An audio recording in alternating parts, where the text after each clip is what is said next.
Hi guys, welcome back to another episode of Verity. Our episode today is called Life After Trauma, and joining us today we have Rev Dr Trevor Adams, who will be giving us a little insight into how the mind works, how the body and soul and spirit works when it comes to processing life after trauma. So would you care to introduce yourself? Yeah, thank you very, very much for inviting me onto this podcast. I am Rev Dr Trevor Adams, as you've introduced. I have been a minister. I have set up a charity working within the community around the issues of brokenness under the vision Broken Lives Restored. We used to do lots of workshops for women and men in terms of enabling them to recover from some of their experiences of trauma and brokenness. Yeah. That's great. So you've done a lot of community work and you've worked with a lot of people that have had various experiences when it comes to trauma. Yes. What I'd like to ask you as we begin is because we have a lot about how the body is affected and how the mind is affected, but in your perspective and in the experiences that you've had working with these people, how do you think the soul and the spirit is also affected when it works alongside the body and the mind? I think it's important, and it's a good question. I think it's important to recognize that trauma doesn't just simply affect one part of the person. Yeah. Trauma affects the entire person, the entire human persons.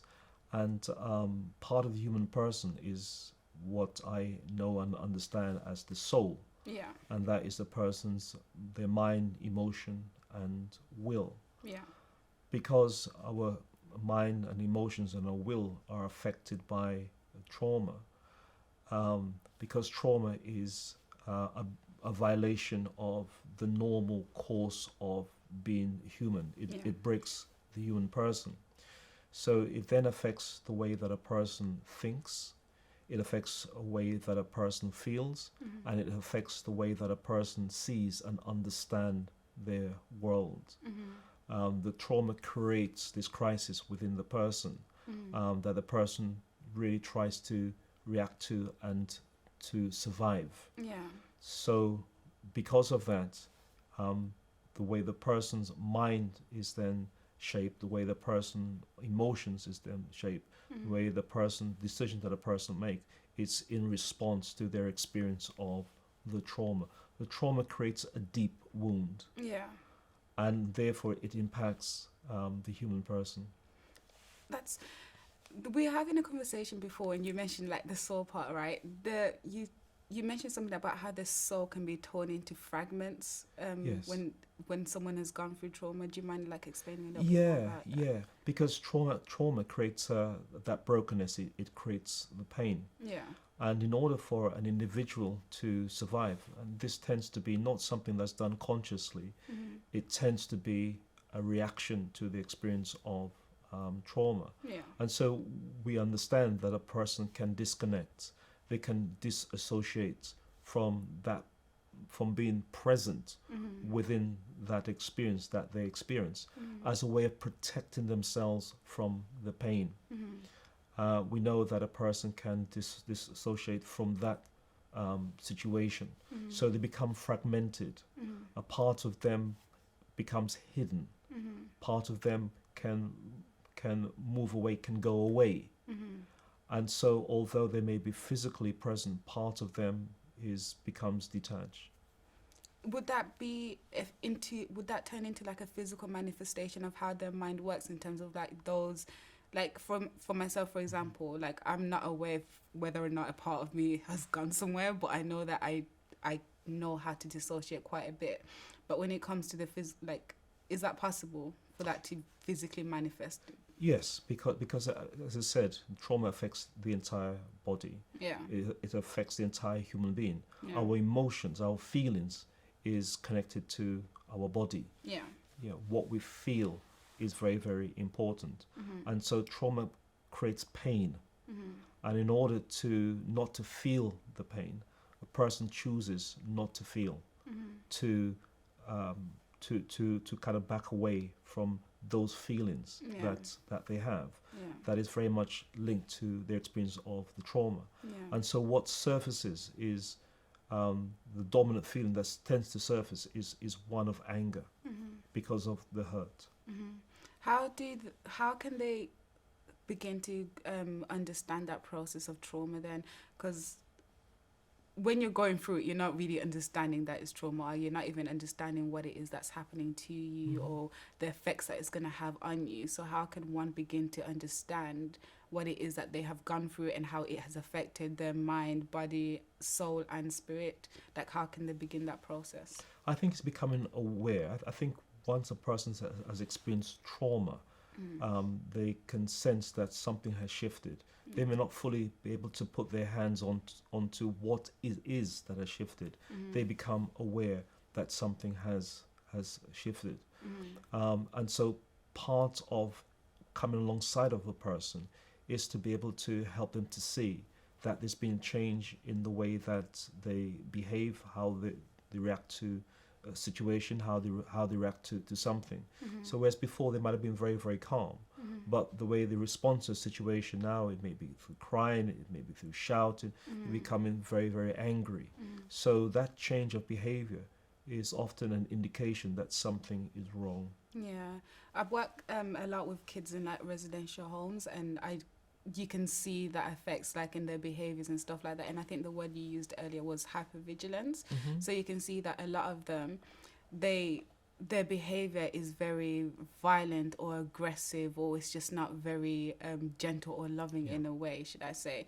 And most of them as well, I don't know, I forgot the word that it's called, but it's like it's like reenacting the very same thing that has happened to them. So for example, we would have one who has been neglected, so in that way they would neglect themselves or neglect others, but then they would feel bad for the way that they're behaving, if that makes sense. So are you able to give a little bit more insight into that behavior part? And I think it's a good question, because adults misunderstand what is actually happening, and so adults trying to come alongside of children experience this protective mechanism that the child is using to protect themselves. Adults who are not aware tend to take it personal, but the child is protecting their world. The world is no longer a safe place. There's a loss of innocence. Those who are supposed to protect them somehow haven't been able to protect them. So their self-defense mechanism, the protective mechanism, kicks in, and so all the defenses come up, and that is what is actually happening. And sometimes the reenactment is a search for resolution. So you play back the scene, you play back the action, because you're trying to resolve a situation. You're trying to bring about a different ending to your experience. I was someone that internalized a lot of what happened to me, so my reenactment would be in my head. Like, is this a thing where like you can't, because we were talking about reacting earlier on, right? And I wanted to get to this point where it's like I can't react, but I can react in my head in terms of like it's probably a compliment because I don't know, but it's where I've learned to absorb what's happening to me or what has happened or what I am going through, act it out in my head, go through the process of it, and then I'm able to either go through the situation in real life or basically just kind of walk away from it. So for example, when it came to relationships and all that kind of stuff, like if I wanted to be in a relationship with someone but didn't know how to be in a relationship with them, I'd go through it all in my head, and then that way I'd walk away from the relationship knowing that I'd live through it. So I don't know if that's a weird thing that I do, whether that's like a natural thing to do when it comes to that. Well, that's actually a very, very creative way of dealing with situation. What it does, it gives you control. It puts you in charge. Because one of the things that trauma does, it puts you in a situation where something happens to you, and in a sense you felt a loss, and one of the loss is a loss of control. So there are different ways that we try to regain control, and one of the ways is to create that internal world where you are in charge.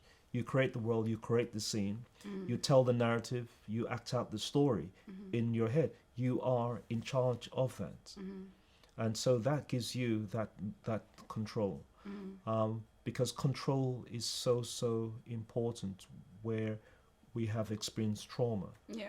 And so there's this striving to regain control over our lives so that we can control the pain. Would you class like self-harming and self-destruction as a way to gain back control in your own life? Because I've seen, like, I know people close to me who self-harm, and I tried it once for myself to just kind of see what it was like, and all that kind of stuff was too painful for me physically. So I couldn't really go through it. But I know that for some people, they have said that it's a way to kind of like make them feel grounded, or, you know, give them, to basically feel the pain they're feeling inside, to feel it physically, to kind of like match up just so that they can get it out of them. But what are your thoughts on that? Well, it can be a way of trying to numb the pain. Yeah. It puts you back into control, but it's ultimately a way of trying to numb the pain. It's a way of actually coping. It isn't that the person is wrong. It's the fact that the person is in pain, and they're trying to find a way of addressing this particular pain. And sometimes the pain, the external pain, becomes stronger than the internal pain. And so the external pain is a way of trying to silence the internal pain.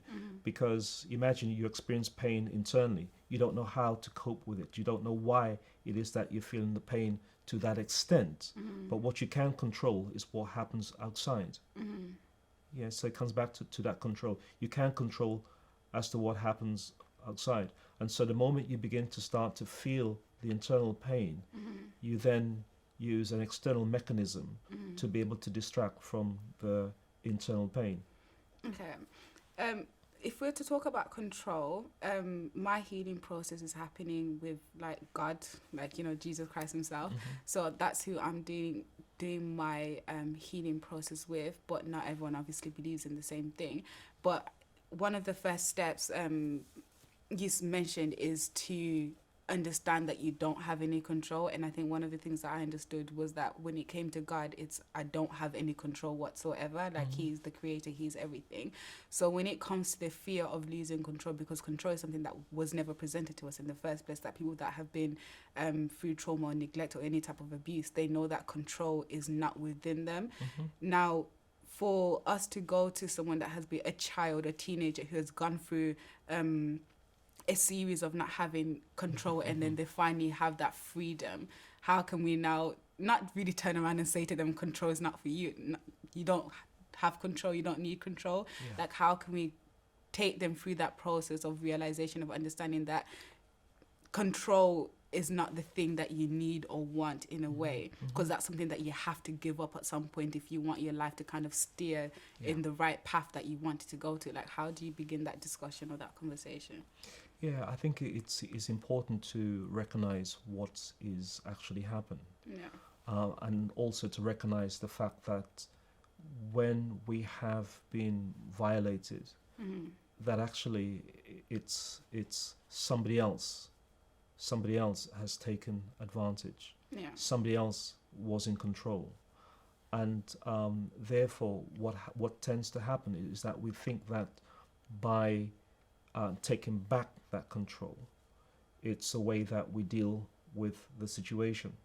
Okay, that has already happened. But we then go into a self-protective mode where we protect ourselves from everything and everyone. So we become the prison officer as well as the prisoner. We lock ourselves in, and we lock ourselves from the inside. So we want to grow, we want to we want to get away from the pain, but we find ourselves locked in, and we end up in this cycle of pain, pity, pain. How do you break out of that cycle though? Because pity, pain. It's difficult to break out that cycle, because I feel like I'm trying to break out that cycle now myself. Where it's like, I know what I should be doing. I know where I'm meant to be going. I know the plans that I have and stuff like that. But it's not I want it, but I'm not willing to push for it, if that makes sense. Not because that I don't want to or anything like that. It's just because like that version of me and that life that I want to live is not what I'm necessarily used to. Like I can handle this life where I know that if I relapse, then I'm gonna get back up and all that kind of stuff. Like I can handle the uncontrollable verities of here, should I say? But that life over there, that's a whole new world. Like that's a whole new level of living. Like that's a different level of responsibility, should I say. Like I know my responsibility here. I know the responsibility of the past. I know that, you know, if I'm going through a stage of depression, all I have to do is just isolate myself and I'll be okay. But I can't isolate myself if I go into depression here. Does that make sense? It makes a lot of sense, and it's recognizing. And if we take depression, I mean, somebody has explained and defined depression as very simple principle where you are the jailer as well as the prisoner. So you locked yourself in. Okay. And don't forget that once you lock yourself in, you enter into this cycle. And the question is, do you want change?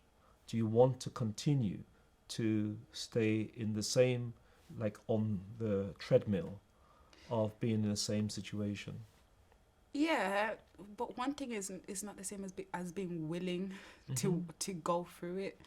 Like I can want something, but I'm not willing to go and get it. Like I want to go to the toilet, but I don't want to walk to the toilet. If that makes sense. And this is where the healing begins to come back, because it's not being forced onto you. You have to make that decision.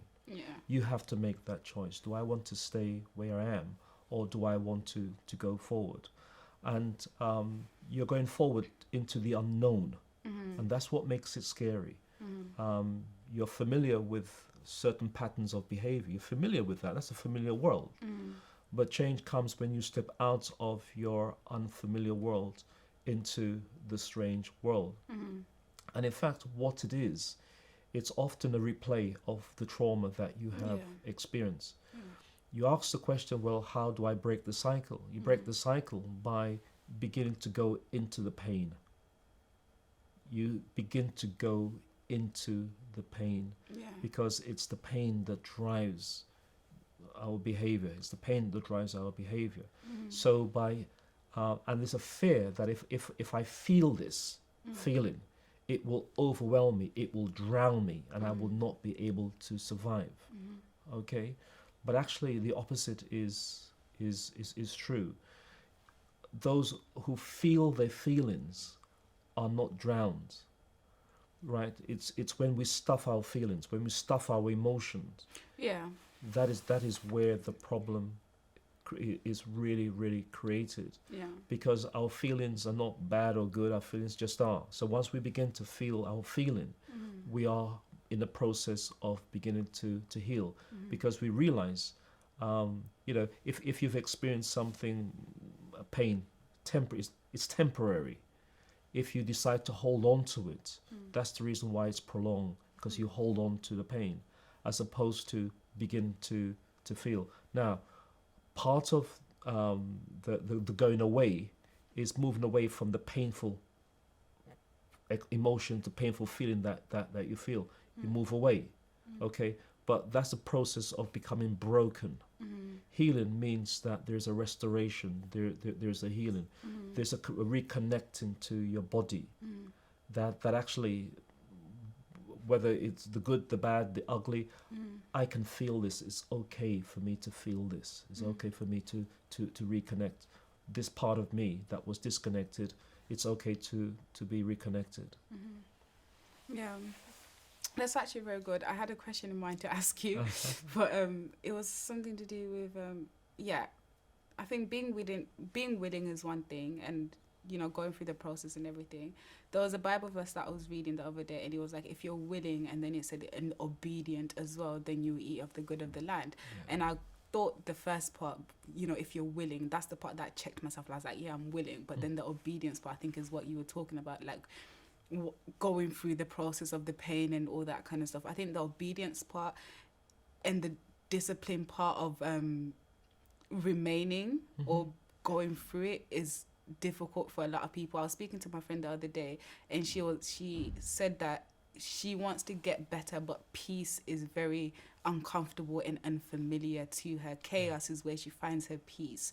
And I feel like for a lot of, especially me as well, like chaos is where I find my peace. If I don't have chaos, I don't know what I'm doing. If I have chaos, like I know exactly what and I can see it as well even in the very little things that I do. Like I'll be cooking, and when I'm cooking I need to have everything everywhere for me to know what it is that I'm doing. I need to have like 4 pots on the stove cooking at the same time. I need to finish everything at the same time. Everything has to be done all at the same time. Like that's the only way that I know what I'm doing. If I do everything one at a time, I begin to forget, or I get irritated and frustrated because why am I taking so long? Why am I doing everything one at a time? So I was thinking about it as well, and it's kind of true because like when God first introduced me to his peace and everything, I thought, you're joking. Like this is too quiet. Like there's not a single voice in my head talking, should I say. That was, but I'm not crazy. Like it's like there's not thoughts running wild. There's no intrusive thoughts. There's just still and quietness and just the peace and the presence of God. And I'm just like, no, that's not right. Like I need to have at least a thought that's telling me to go jump off a bridge, or tell me to, like, just a harmful thought. Basically, I need to have something, like I need to keep my brain going. But then it's impossible to do that. Like it's very uncomfortable to be in that place at first, if that makes sense. So I do understand that, like, you know, you have to go through it and everything, but then it's like once you go through that stage, you get kind of like peace. Like once you go through the stage of pain, you find peace, and I feel like that peace is much more scary and uncomfortable than the pain that you enjoy, if that makes sense. Makes a lot of sense. This is the reason why people may be willing but not ready. There's a difference between being willing and being ready. And there are certain coping skills we develop. So the example of you cooking and having everything around, there's nothing wrong with that unless it becomes a problem. I think that may be a fantastic way of being able to cope. The stillness is something that's very, very different, because you could be always on the go, always seeking to do, always seeking to achieve, always seeking to outdo yourself. But there comes a point whereby you cannot continue to do that without having an effect on the body, right? So and that is where the peace is promised to us, that actually be still.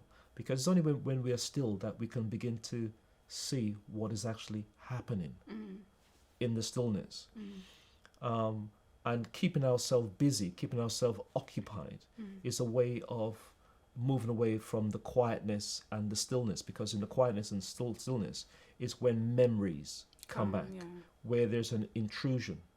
Because with trauma, there's always the intrusion, or we see it as an intrusion. Whereas actually it's part of our life, saying here is an unresolved issue that needs to be resolved. But the more we keep ourselves busy, it's the more that it stops us from getting to the unresolved issues. Yeah, that's great, because it ties into the renewal of the mind. What I wanted to ask you, breaking out of the victim mentality and retraining yourself in new habits. So my coping mechanisms was things like drinking, going out, keeping myself busy, like you said, like distracting myself in everything that I could possibly get my hands on. And then I realized that I also had a pattern where it's like I'd be very, very obsessed with something, but it would only last for like a few weeks or a month, and then I'd get very bored, and then I'd have to be obsessed with something else, basically. And I realized that because of that, I couldn't finish anything that I started. So it was always like I'd start, like even now, like I started painting, but I haven't finished painting at all. I've started a cooking page, but I've stopped that midway through. I started a hair business, I stopped that halfway through. So there's like, I have so many creative and very big ideas that could change my life in many ways, but motivation, keeping up that motivation, keeping up, you know, the upbeat of, you know what, I've got a vision, let me stick to it, is very, very low. And a lot of people that have gone through trauma, they get diagnosed with like ADHD or autism and stuff like that, basically. And I kind of felt like this is why I sometimes don't like the school system, because I tried to get myself tested so many times, but they always failed me. But I'm having the same symptoms as people that have been diagnosed with autism and ADHD. But I realized that with many people that have gone through trauma of any kind, they usually come like ADHD or autism attached to them as well. Do you think that's a part that kind of plays into the effects of trauma? Yes, it does. And it actually ties into what you had said before. What does it mean to have a life where there's peace? Because you may be very, very much living off the adrenaline.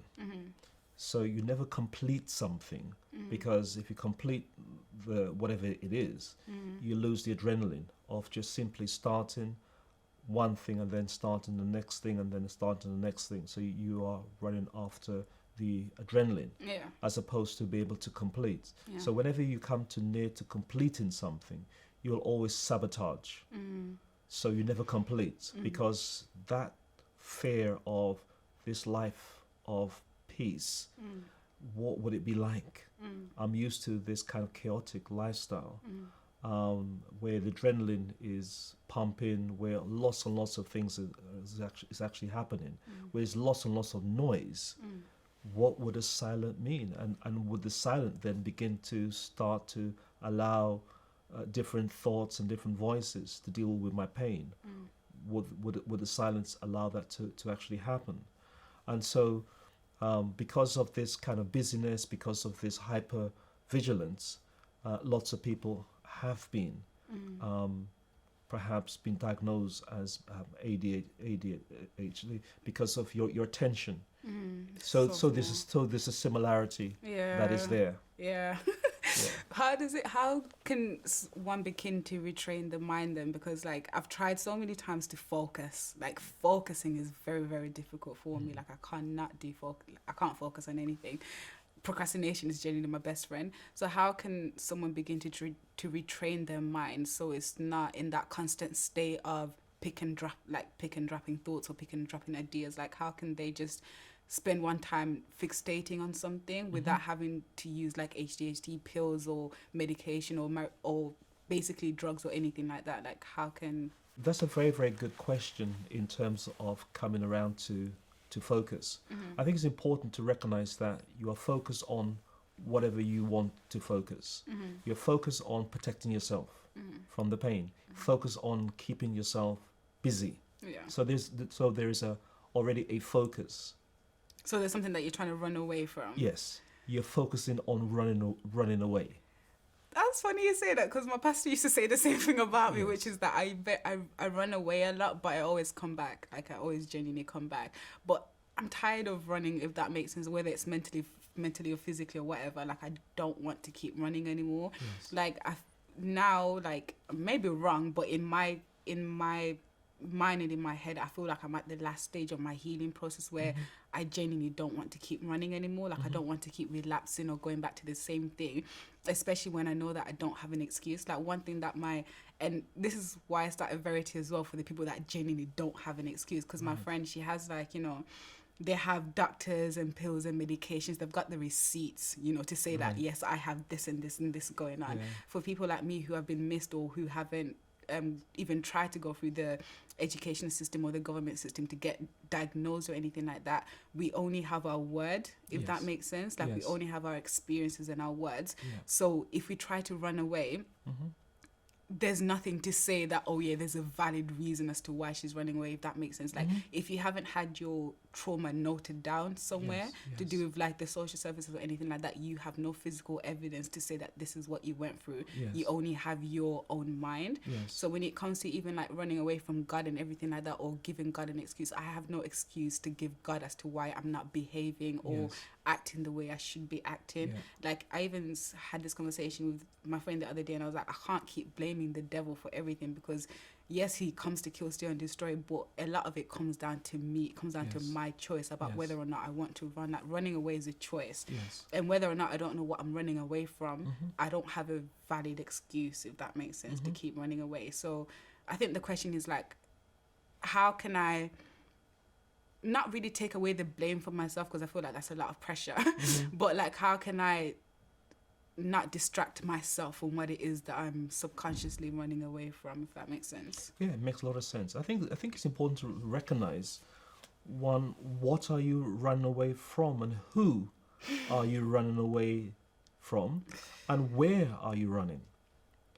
I don't know. Right, because wherever you're running to, you'll always end up back at you. I know, and Right? I know, physically know that. I've Right. tried to run away to different countries, Germany, all them other countries. I've always ended up back in the same place, which is I need to figure out who I am. I need to figure out where I'm going. It always leads me back to the same place, basically. Right. So I even had a dream about this other day where it's like I was running through so many different doors, but I kept ending up at the same door. So I know Yes. that it's a pattern within me, but I don't Yes. know exactly what it is that I'm running away from.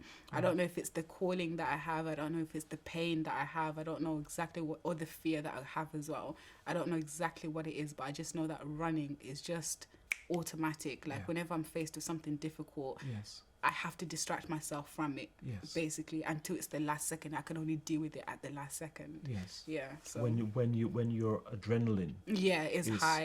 is high. Yeah, like Yeah. like now I have like 7 assignments that are due in on the 5th of August, basically Friday. Mm-hmm. I will spend Wednesday, Thursday, and Friday afternoon doing them, and they will all be done.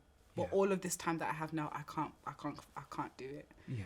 Yeah. And it's recognizing that actually, remember when we talked about the trauma at the beginning, Yeah. that there's a part of you that goes away, Yeah. right? Because the part of you goes away because this part here is the part that has experienced the pain, that's experienced the trauma, the difficulty, the shame. Yeah. So this part goes away, Yeah. okay? And we keep on running. Yeah. Instead of allowing this part to reconnect with us.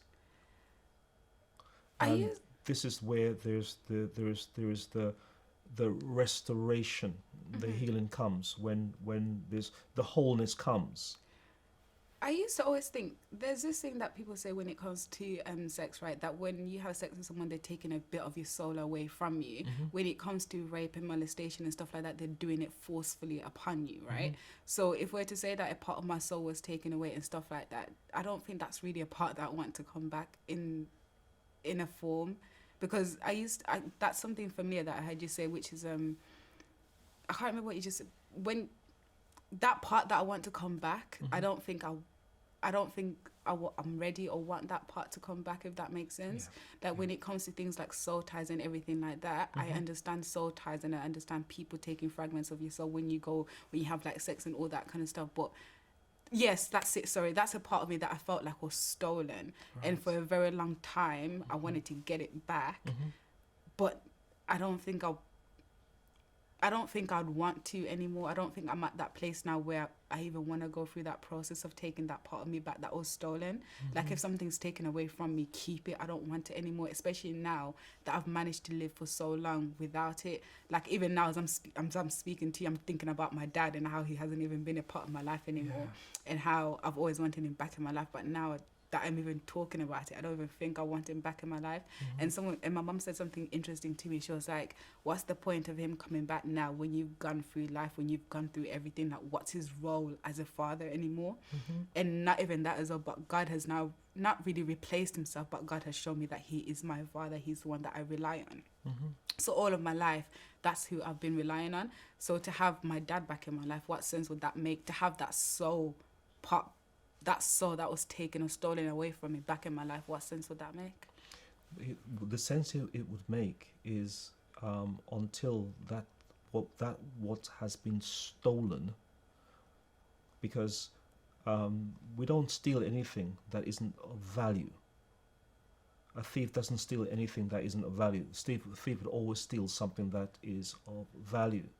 So to have something of value taken away from you, the purpose is to be able to return that to the rightful owner, okay? Yeah. So that you are able to be whole, and you're able to experience that wholeness. Can I not be whole without it though?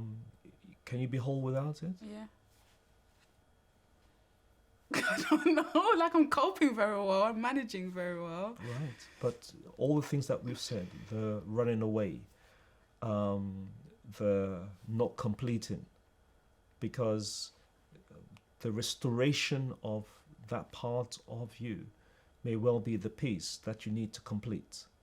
Otherwise, you will get so far and then sabotage, so far and sabotage, as opposed to actually what I'm running from is this part of me that I feel ashamed about.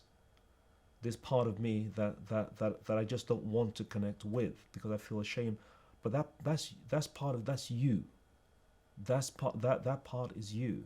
And to be able to restore that part of you, to be able to accept that this is part of me that was hurt, this is part of me that was broken, but that's me and it's okay. That's part of my life, that's part of my journey. It's okay. I can receive that restoration. And in a sense, from a biblical viewpoint, it's the brokenness.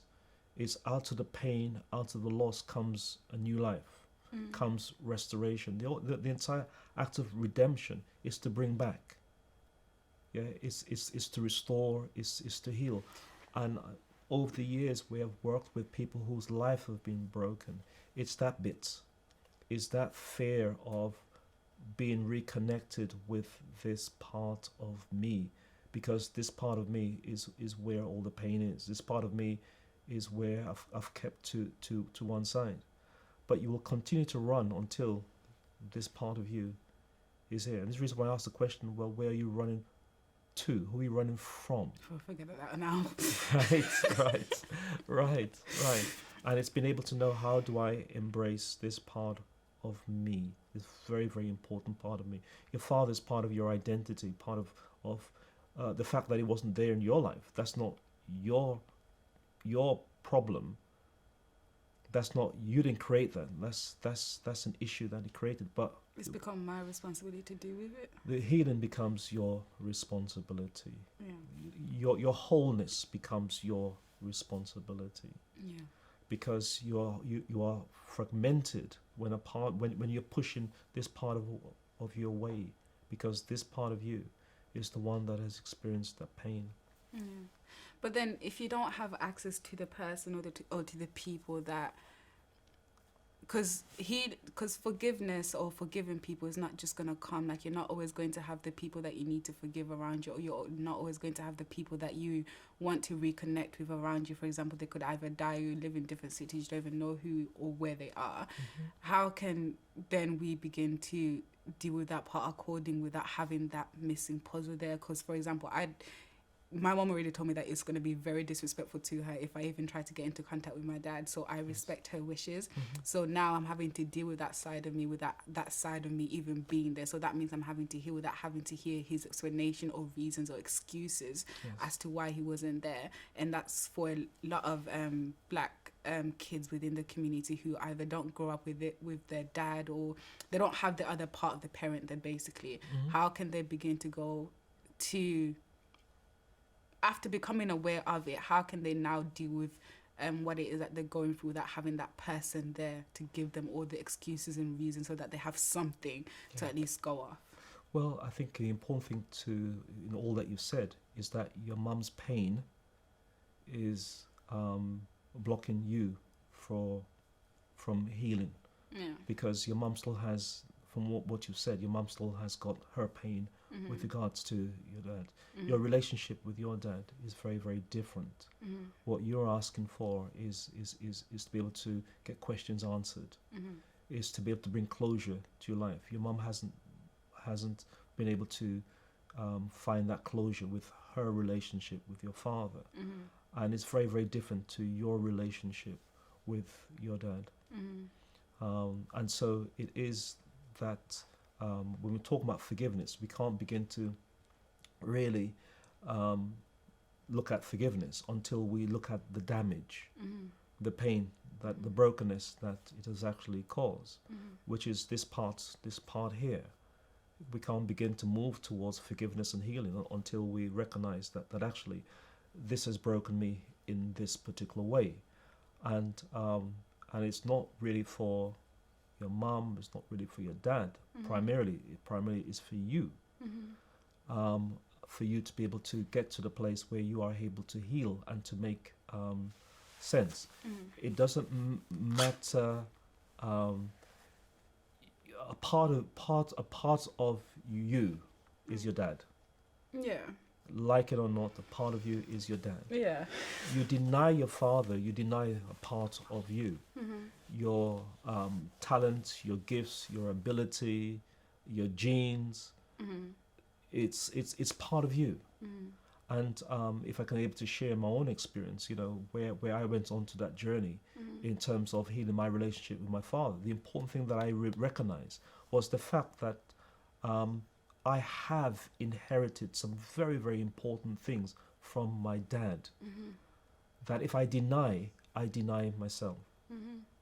And so in order for me to move to a place of wholeness, I need to embrace that. That actually, God didn't give me two perfect parents. Did you give him credit though? Yes, I recognized the pain. Yeah. And I communicated the pain that I had, that my dad had caused.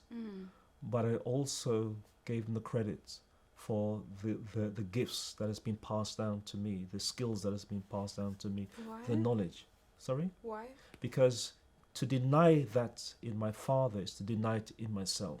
No, not to deny what you have, but why give him credit for something that he wasn't even a part of? Well, he was a part of it because he has contributed to me.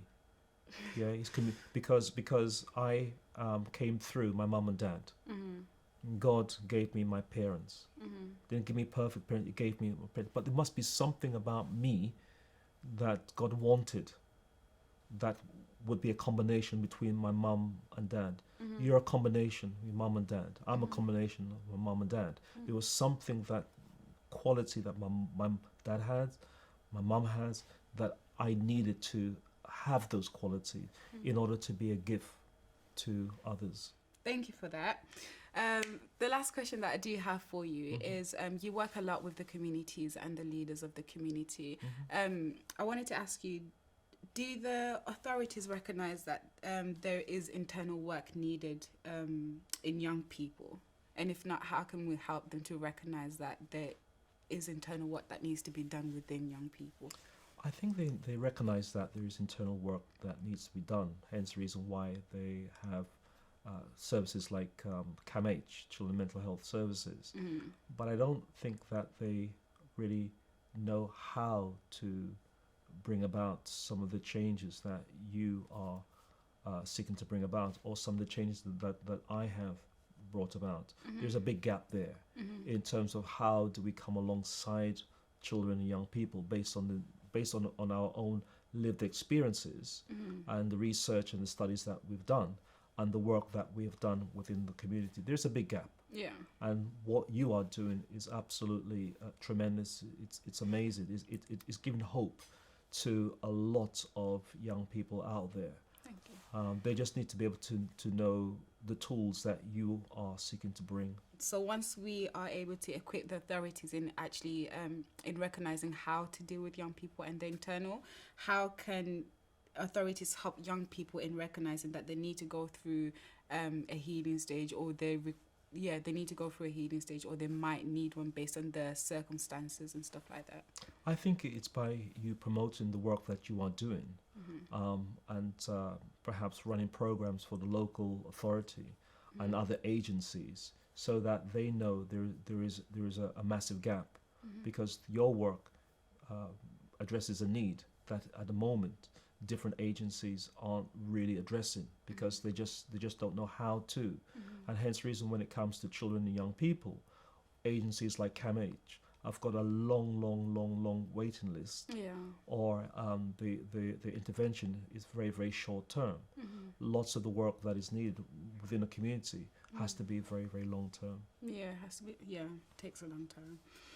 How can we shift the focus from the external to the internal side of a young person? And what I mean by that is that I feel like lately we're focusing more on the chemicals of the brain and keeping them balanced and all that kind of stuff, and keeping the dopamine levels this way and that way. So we're focusing a lot on trying to regulate the emotions and the thoughts of young people, but what is not being touched upon is like the spirit and the heart and the way it's actually feeling. So how can we shift that focus so that they're not just being given just pills to just kind of like be stationary, but to actually focus on going through the pain process, like how we were speaking about just now. So how can we shift that focus? Again, it comes back down to awareness, to be able to show the agencies, local authorities, that examples of alternative ways of working with children and young people. The emphasis on the medication is actually linked to behavior. So a child in school misbehaving, what they're trying to do is to stop the challenging behavior, as opposed to recognizing what is the roots behind it. Medication is a very cheap way of trying to deal with the situation.